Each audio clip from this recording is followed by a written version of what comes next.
Al principio de la historia, Moisés condujo al pueblo hebreo durante 40 años por los desiertos de Oriente Próximo. El propio Yahvé le entregó las tablas de la ley, tablas que quedaron albergadas en el Arca de la Alianza. Era la génesis en la historia, en la peripecia vital de todo un pueblo, el pueblo elegido por Dios. Su primer monarca fue Saúl, y a este le sucedió David, quien tras singular combate con el gigante filisteo Goliat, asumió el destino, asumió el trono del pueblo judío, de las 12 tribus. Y cuentan que el rey David fue un hombre justo, un hombre poderoso, un hombre que supo impartir justicia y equidad para sus gobernados. David tuvo una numerosa prole, 17 hijos, nada más y nada menos. Pero ¿acaso el principal, acaso el predilecto, fue el 10º de ese clan? Su nombre era Salomón.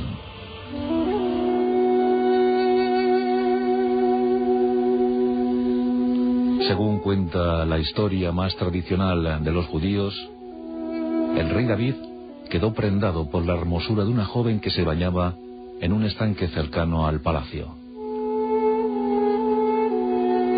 David, desde ese palacio, divisaba el esplendor de la hermosa Betsabé y quedó enamorado de ella.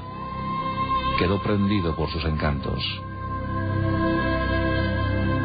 Pero existía un ligero inconveniente, y es que Betsabé ya estaba unida en matrimonio a un militar hitita llamado Urías.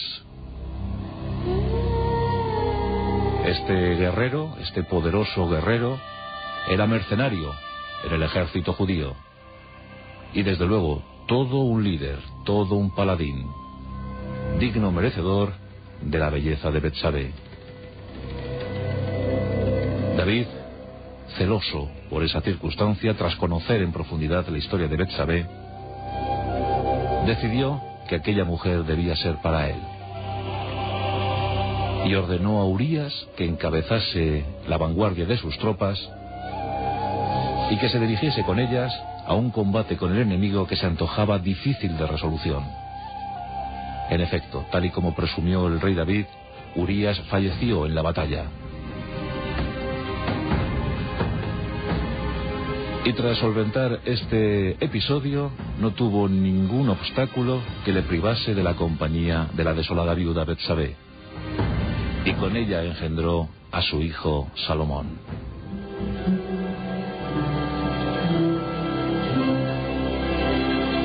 Pasaron los años en aquel inicio del siglo X antes de Cristo. Se supone que Salomón vino al mundo alrededor del año 1000 antes de Cristo.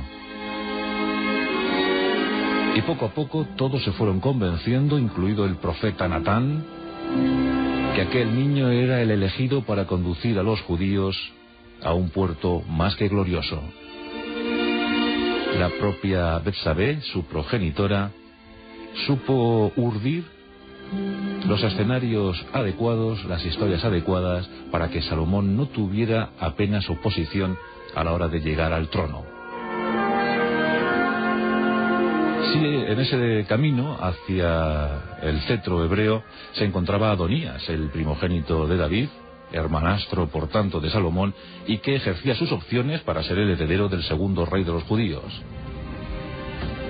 Tras una suerte de disputas, de enfrentamientos, de conspiraciones, Salomón acabó con la vida de su hermanastro y de los afines, de los allegados a este, de los militares que secundaban lo que pudo ser, lo que bien pudo ser, un intento de golpe de Estado.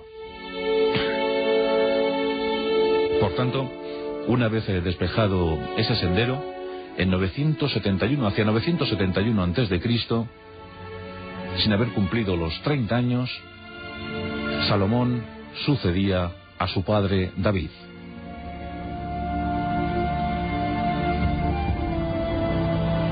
Salomón se alzó, se consolidó como un monarca justo, prudente, magnánimo, diplomático. Un hombre que supo administrar los destinos de las 12 tribus judías. Un hombre culto, extremadamente culto, y que llevó a cabo el sueño de su padre: elevar un templo para mayor gloria de Yahvé. A los 3 años de asumir el trono judío, dispuso todo para que los mejores arquitectos de la zona, los mejores constructores, los mejores albañiles, incluso traídos desde el extranjero, se empeñaran en la gozosa tarea de elevar un templo en homenaje a Yahvé y siempre con el recuerdo de David. Se eligió el monte Moria. Los judíos pensaban que el monte Moria era el epicentro religioso del planeta, el lugar más cercano a la divinidad. Desde allí, desde ese singular monte, elevarían sus rezos para entrar en contacto con Yahvé. Un Dios que, por otra parte, se sabía muy poco de él. Sí que se cuenta que tan solo Salomón sabía el nombre verdadero de Yahvé, el Sem Semaforat. Y que esa clave, ese criptograma, quedó encerrado en la famosa tabla, en la famosa mesa de Salomón. La construcción del templo duró 7 años. Y finalmente, en 961 a.C., fue inaugurado con toda suerte de fastos, pompas y boatos. Fue un momento supremo, un momento cumbre para el pueblo hebreo. Por fin tenían un templo a la altura de su Dios. El templo formaba parte de un inmenso recinto palaciego, bellísimo. Se utilizó madera de cedro, proveniente de Fenicia. Se utilizó el oro para adornar las paredes del templo. Paredes también que eran de cristal y columnas de bronce.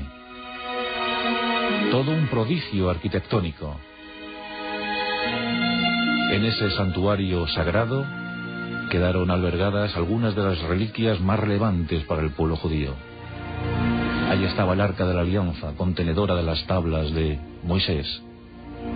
Ahí estaba el Mar de Bronce, donde dicen que Salomón podía ver el futuro. Ahí estaba una inmensa pila capaz de contener 30.000 litros de agua y que quedaba bien asentada sobre los lomos de 12 toros. Y por supuesto la mesa, la enigmática mesa de Salomón, encerrando el verdadero nombre de Yahvé. El Menorat, el famoso candelabro de 7 brazos. Todo esto y mucho más se encontraba en el templo que Salomón elevó en homenaje no solo de Dios sino también de su padre. Ocurre que la construcción, hacer en realidad el sueño de Salomón, supuso un enorme gasto.